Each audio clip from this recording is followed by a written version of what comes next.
We're both adults here. There's no need to be so formal. We should enjoy life while we can, Lana said with a smile. Ms. Cameron, you've had a bit too much to drink. You should return and rest, Dustin said impassively. Why the cold response, handsome? Lana raised an eyebrow. Slightly aggrieved, she continued, am I not beautiful? Don't I have a nice figure? Am I not desirable at all? You are undeniably beautiful and have a great figure. But I'm not interested in you, Dustin answered bluntly. You're not interested? Lana was taken aback. Then, she burst into laughter, nearly in tears from amusement. Interesting. Very interesting. Handsome, you're the first person to reject me like that. I'm finding myself growing even more intrigued by you. She considered herself one of the best in terms of looks and physique. A mere flirtatious glance would melt the hearts of most men. Even those who put on a dignified and indifferent front would fall at her feet. All she had to do was reveal her identity and shower them with gifts. No men could resist her allure. However, Dustin was the exception. She'd never encountered a man as unique as him. She was extremely experienced in charming various men. From just a glance, she could tell if a man was lying. Dustin's actions, expression, and tone proved he was telling the truth. His clear and calm gaze left no room for deception. In other words, her usual methods of seduction had failed when it came to Dustin. The unexpected defeat only heightened her excitement. She decided that she would make this man hers no matter what. Ms. Cameron, if there's nothing else, I'm leaving. Seeing Lana's strange behavior, Dustin decided to make a quick exit. As Lana watched Dustin walk away, she snapped her fingers. Keep an eye on him. If he runs into trouble, be prepared to step in and save the day. Her eyes sparkled like a hunter who had just spotted a novel prey. Dustin quickly noticed a few hostile gazes upon leaving Regal Court. With a swift glance, he identified at least 2 groups of people that had their eyes on him. It seemed like Lana was right. Enchanting elegance was a valuable treasure, and it attracted a lot of unwarranted trouble. Ordinary folks were not necessarily able to hold on to such a treasure even if they happened to get their hands on it. Luckily, Dustin was far from ordinary. Since you have targeted me, let's see if you have what it takes to take it from me. Dustin snorted. Without a sound, he moved toward a secluded area. The 2 groups followed him discreetly from the left and right side. After about 10 minutes of walking, Dustin turned into a deserted old alley. This is a great chance. Follow him. More than a dozen black-clad men armed with knives rushed after Dustin into the old alley. But soon, they were in shock. And that was because they realized they were in a dead end, and Dustin was nowhere to be found. What's going on? Where did that guy go? This is strange. I definitely saw him go in. Where did he go? Damn. He's not a ghost, is he?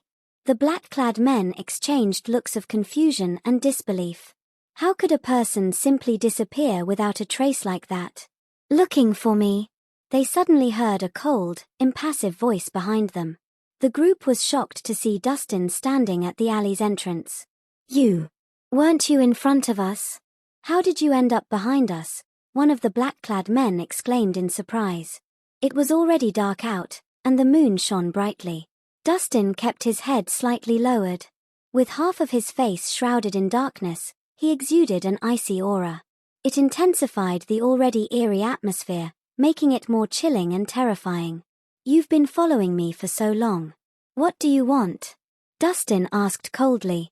So, you've already noticed us for a while now. You've got some skills. The leader of the group stepped forward and yelled, Brat, save the bullshit. We work for anyone who pays us. If you don't want to die, hand over what you're holding right now. The item is right here. Come and take it if you can. Dustin calmly placed the box with enchanting elegance inside on the ground. Then, he gestured forward with his finger. Me. You asked for this. Get him, the leader shouted and charged forward with his group. Dustin sneered. With a light tap of his foot, he transformed into a ghostly shadow and charged right into the group of people. With a series of agonized screams, the black-clad men were sent soaring into the air before landing heavily on the ground. It wasn't long before they were writhing in pain and howling in agony. "Tell me, who sent you?" Dustin gripped the leader by the throat and lifted him off the ground. I don't know. I'm just following orders after getting paid." The leader's face contorted with fear as his body trembled. He had thought it was just a simple job. He never expected their target to be this strong. In the blink of an eye, Dustin had defeated every one of them. It was truly terrifying. "You don't know, or are you just unwilling to talk?" Dustin tightened his grip. The leader felt his breath constricting. With his face turning red and the veins in his neck bulging, he started to struggle desperately. "I really don't know. There are rules in our line of work. We never ask about our client's identity," the leader said with great difficulty. "What utter trash." Dustin lost interest. With a flick of his hand, he smashed the leader against the wall, rendering him unconscious. These people only had basic combat skills. They couldn't even be considered martial artists. This meant that the mastermind behind his assault didn't see him as a big threat. It could also mean that the person didn't hold considerable power. Dustin dusted off his clothes and put the box away. He was just about to leave when a few black SUVs pulled up at the opening of the old alley. The car doors flung open, and a group of muscular men dressed in fighting gear charged out. Every one of them was armed and surrounded Dustin as soon as they got out of the car, leaving him with no chance of escape.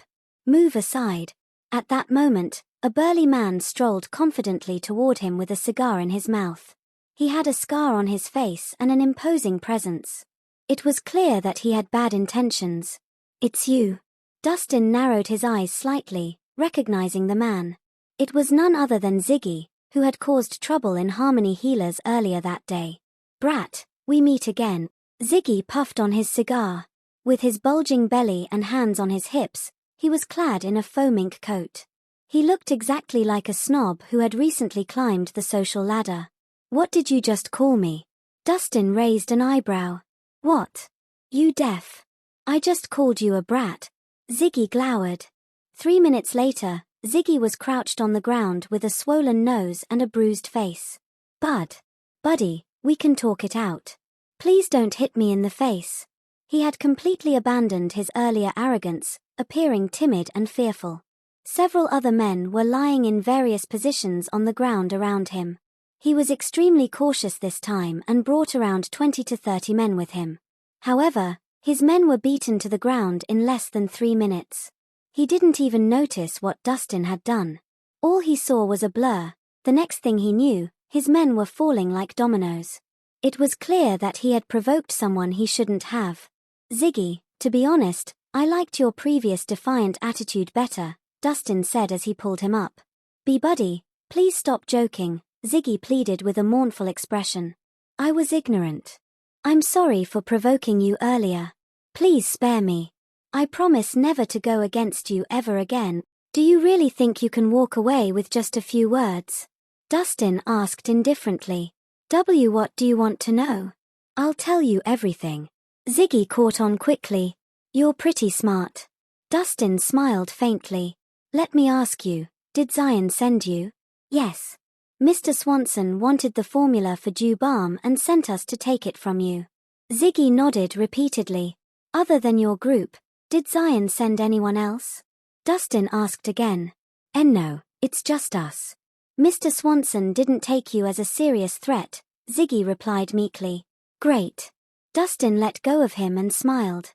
"Go back and tell Zion to arrange a place for us to meet tomorrow. We can have a proper discussion then." "What?" Ziggy was taken aback and didn't know how to react.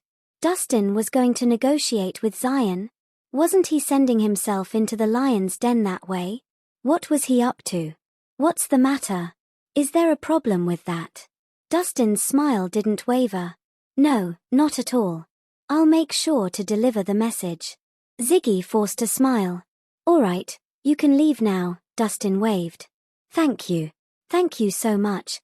Ziggy lit up with gratitude. Keeping his head bowed, he limped to the car.